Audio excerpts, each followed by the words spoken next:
Last week, Donald Trump, who some say is the President of the United States, announced tariffs on steel and aluminium imported to the United States. And of course, what happens when people do that is that other people retaliate. And before you know it, you're in a trade war. What's extraordinary is we have British MEPs, particularly Nigel Farage, supporting Donald Trump against, in this instance, the European Union. Now, it doesn't really matter what the rights and wrongs of that are, but to support a foreign power against your own country because they happen to disagree with the European Union is a pretty perverse way of running your politics. It's based on the idea that my enemy's enemy is my friend. Well, you know, we'll just wait and see how long that lasts. On Tuesday, in the Brexit debate in the European Parliament, Mr. Farage told the hemicycle that he could strike a trade deal with Donald Trump in 48 hours. This is quite a remarkable statement, given that these things generally take several years.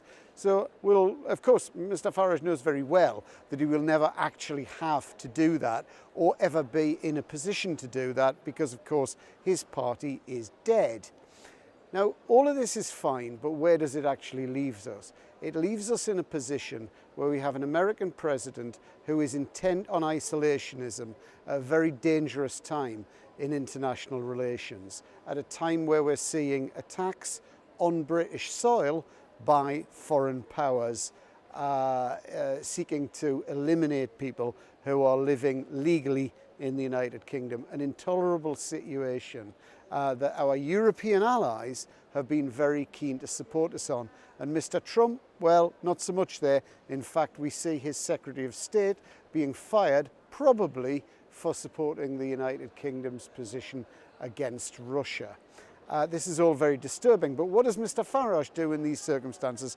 Well, Mr. Farage doesn't seem very keen to condemn the activities of Mr. Putin's Russia because, of course, Mr. Putin's Russia are in conflict and are opposed to the European Union. So once again, my enemy's enemy is my friend.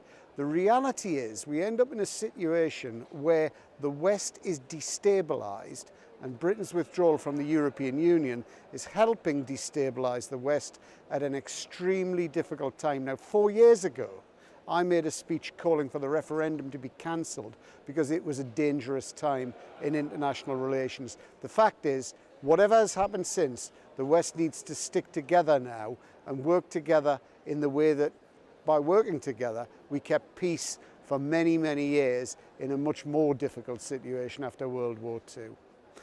The likes of Mr. Farage really need to learn a lot very quickly about foreign affairs if they're going to meddle in it much longer.